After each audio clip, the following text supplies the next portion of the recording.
അസ്സലാമു അലൈക്കും വറഹ്മത്തുള്ളാഹി വബറകാതുഹു. ഏവർക്കും എൻ്റെ വ്ളോഗിലേക്ക് ഹൃദ്യമായ സ്വാഗതം.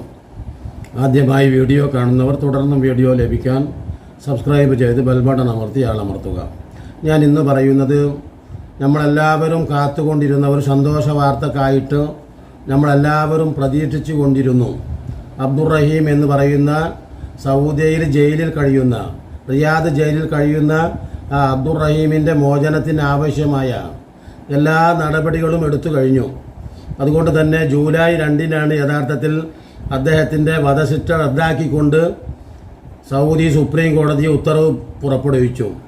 ഇതിനെ തുടർന്ന് ഇപ്പോൾ അദ്ദേഹത്തിൻ്റെ മോചനത്തിന് വേണ്ടി അദ്ദേഹത്തിൻ്റെ ഫോട്ടോ എടുക്കൽ ചടങ്ങ്, അഥവാ അദ്ദേഹത്തിൻ്റെ ഫോട്ടോ എടുത്ത് അദ്ദേഹത്തെ മോചിപ്പിക്കുന്നതിന് ആവശ്യമായ നടപടികൾ ഏകദേശം ഒരാഴ്ചക്കുള്ളിൽ തന്നെ അദ്ദേഹം നാട്ടിലെത്തുന്നതിന് വേണ്ടിയുള്ള പ്രവർത്തനത്തിലാണ് ഇപ്പോൾ ബന്ധപ്പെട്ടവരൊക്കെ ഉള്ളത്.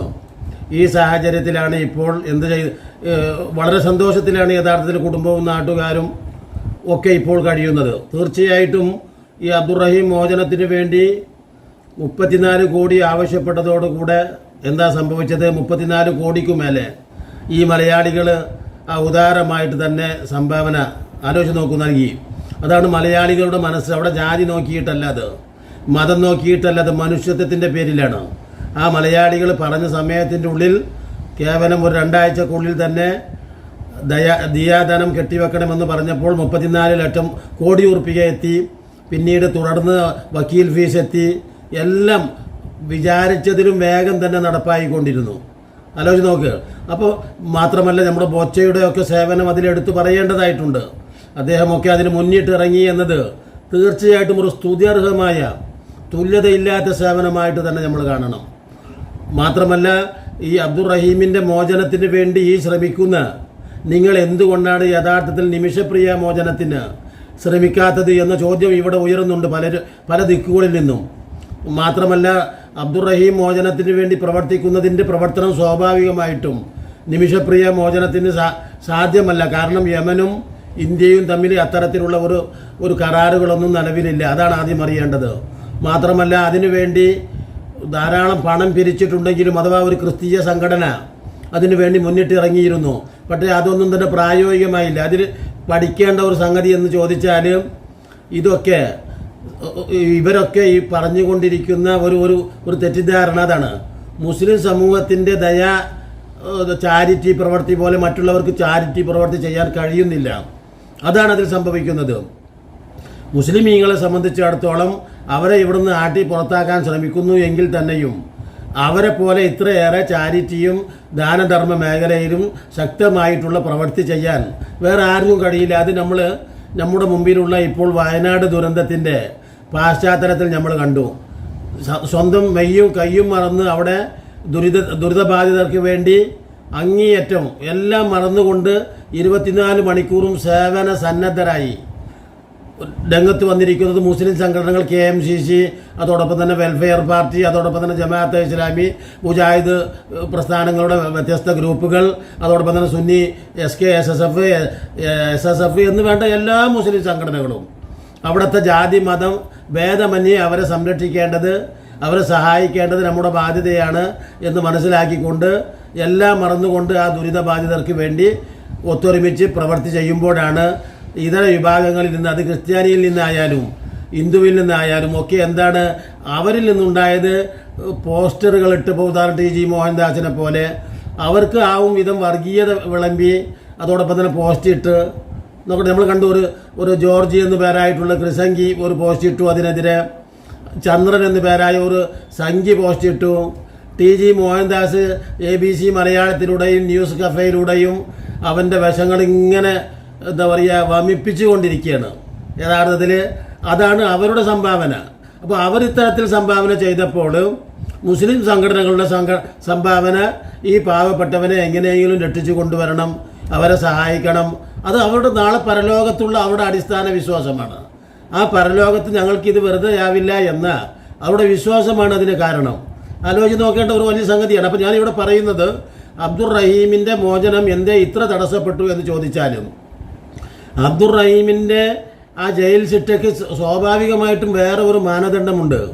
കാരണം യഥാർത്ഥത്തിൽ ഈ അബ്ദുറഹീമിനെ ആ കൊല്ലപ്പെട്ട കുട്ടിയുടെ ഉപ്പ മോചിപ്പിക്കുമായിരുന്നു യഥാർത്ഥത്തിൽ. പക്ഷേ അബ്ദുറഹീമിൻ്റെ അടുക്കൽ എന്തിനു വേണ്ടി അബ്ദുറഹീം തയ്യാറായി പോയത്? ഈ കുട്ടിയെ ഇത്രയും ഒരു ഡിസേബിളായ കുട്ടിയുടെ പരിചരണം ഏറ്റെടുത്തുകൊണ്ടാണ് അബ്ദുറഹീം ഒരു ഹൗസ് ഡ്രൈവറായിട്ട് റിയാദിലെത്തുന്നത്.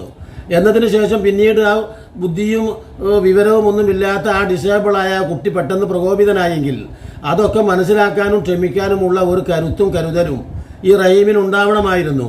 പക്ഷേ ആ റഹീം അത് ചെയ്തില്ലെന്ന് മാത്രമല്ല, ആ കുട്ടിയിൽ നിന്ന് പെട്ടെന്നുണ്ടായിട്ടുള്ള ഒരു റിയാക്ട് വഴി തിരിച്ച് അങ്ങോട്ടും റിയാക്ട് ചെയ്യുകയാണ് യഥാർത്ഥത്തിൽ അബ്ദുറഹീമിൽ നിന്നുണ്ടായത്.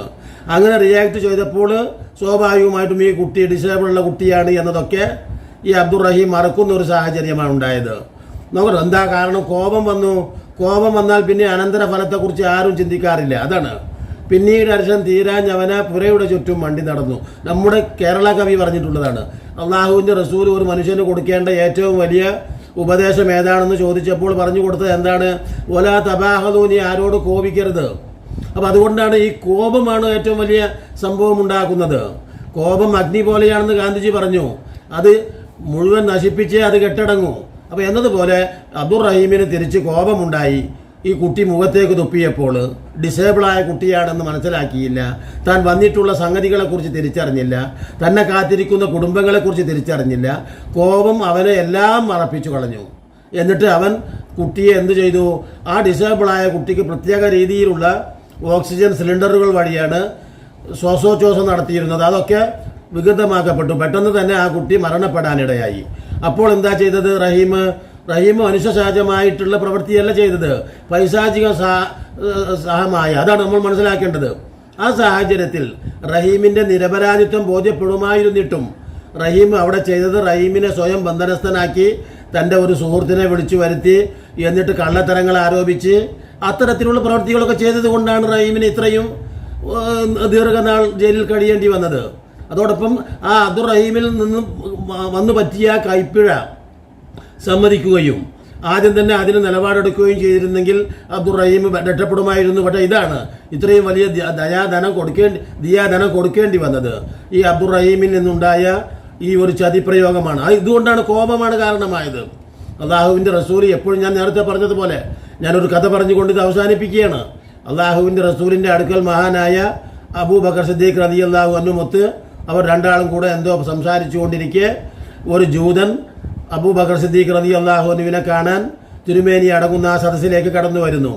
നോക്കണം, അങ്ങനെ ആ അബൂബക്കർ സിദ്ദീഖ് എന്നവരുമായിട്ട് ആ ജൂതൻ തൻ്റെ പ്രവൃത്തി ആരംഭിക്കുന്നു, അഥവാ തൻ്റെ സംസാരം ആരംഭിച്ചുകൊണ്ടിരിക്കുന്നു. ജൂതന്മാരുടെ സ്വഭാവത്തെക്കുറിച്ച് അള്ളാഹു വിശുദ്ധ ഖുർആനിൽ പലയിടത്തും പറഞ്ഞിട്ടുണ്ട്. അവിടെ തന്നെ പ്രവാചകനായ മൂസാ നബിയെ ബുദ്ധിമുട്ടിച്ചവരാണ്. അതുപോലെ തന്നെ ഇടപാട് വാങ്ങിയാലൊക്കെ അവർ ബുദ്ധിമുട്ടിച്ചു കൊണ്ടേയിരിക്കും. അതിപ്പോൾ കൂടുതൽ പറയാൻ എനിക്ക് നേരമില്ലാത്തത് കൊണ്ട് ഞാനത് പറയുന്നില്ല. മഹാനായ അബൂബക്കർ സിദ്ദീഖ് റളിയല്ലാഹു അൻഹുമായി ഇയാൾ തർക്കത്തിൽ ഏർപ്പെടുകയാണ്.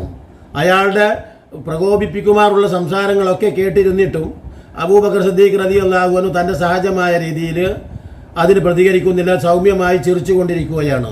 വല്ലാതെ ജൂതൻ ഇങ്ങോട്ട് പ്രകോപിപ്പിച്ചപ്പോൾ അങ്ങനെ ഉണ്ടാകുമല്ലോ, ചിലപ്പോൾ ഓവറാക്കും, നമ്മൾ പറയുള്ളൂ കുറച്ച് ഓവറാക്കിയപ്പോൾ അബൂബക്കർ സിദ്ദീഖ് റളിയല്ലാഹു അൻഹു അതിന് തിരിച്ച് മറുപടി കൊടുക്കാൻ തുടങ്ങി. അങ്ങനെ കൊടുത്തപ്പോൾ മഹാനായ റസൂലുള്ളാഹിയെ നോക്കുമ്പോൾ കാണുന്നില്ല. എന്താ കാരണം? അദ്ദേഹം അവിടുന്ന് വിട്ടുപോയി. തിരിച്ചു വന്ന റസൂലുള്ളാഹിയോട് അബൂബക്കർ സിദ്ദീഖ് എന്നവർ ചോദിച്ചു, അല്ലാഹുവിൻ്റെ റസൂലെ, എന്നെ ഒരു ജൂതൻ ഇങ്ങനെ തെറി പറഞ്ഞുകൊണ്ടിരിക്കുമ്പോൾ ഞാൻ നിങ്ങളെ നോക്കിയപ്പോൾ നിങ്ങൾ എന്തേ ആ സദസ്സിൽ നിന്ന് തന്നെ അങ്ങോട്ട് മാറിപ്പോവുകയാണല്ലോ ചെയ്തത്, എന്ത് പണിയാണിത് നബിയെ എന്ന് ചോദിച്ചപ്പോൾ അബൂബക്കറെ, നിങ്ങൾ ആ ജൂതനോട് സൗമ്യമായി സംസാരിച്ചു കൊണ്ടിരിക്കുമ്പോഴൊക്കെ അള്ളാഹുവിൻ്റെ അനുഗ്രഹം നിങ്ങൾക്കുണ്ടായിരുന്നു, അവിടെ റഹ്മത്തിൻ്റെ മലക്കുകളാണ് ഉണ്ടായിരുന്നത്. മറിച്ച് നിങ്ങൾ ആ ജൂതനോട് പ്രതികരിച്ച് തുടങ്ങിയപ്പോൾ, അഥവാ ദേഷ്യം തുടങ്ങിയിട്ടാണല്ലോ പ്രതികാരം തുടങ്ങുന്നത്. അങ്ങനെ തുടങ്ങിയപ്പോൾ അവിടെ പിശാച് പ്രത്യക്ഷപ്പെട്ടു. റഹ്മത്തിൻ്റെ മലക്കുകൾ അപ്രത്യക്ഷമാവുകയും പിശാച് അവിടെ പ്രത്യക്ഷപ്പെടുകയും ചെയ്തു. അങ്ങനെ പിശാച് പ്രത്യക്ഷപ്പെട്ട ഒരു സദസ്സിൽ അബൂബക്കറെ ഒരു പ്രവാചകൻ ഇരിക്കുകയില്ല. ഞാൻ അതുകൊണ്ടാണ് അങ്ങ് കാണാത്ത ചില കാര്യങ്ങൾ ഞാൻ കണ്ടു, അതുകൊണ്ട് ഞാൻ ആ സദസ്സ് വിട്ടുപോയത്. അപ്പോൾ കോപം ഒരു വലിയ സംഭവമായിട്ട് തന്നെയാണ് അള്ളാഹു അവൻ്റെ ദൂതനുമൊക്കെ പഠിപ്പിക്കുന്നത് എന്ന് പറഞ്ഞുകൊണ്ട് അബ്ദുറഹീമിൻ്റെ മോചനത്തിന് സാധ്യമായി എന്ന സന്തോഷ വാർത്ത പങ്കുവെക്കുന്നതോടൊപ്പം അദ്ദേഹത്തിന് ഇനി കൂടുതൽ കുടുംബത്തിന് സന്തോഷകരമായിട്ട് കഴിയട്ടെ എന്ന് പ്രാർത്ഥിച്ചുകൊണ്ട് ഞാൻ എൻ്റെ വാക്കുകൾ നിർത്തുന്നു.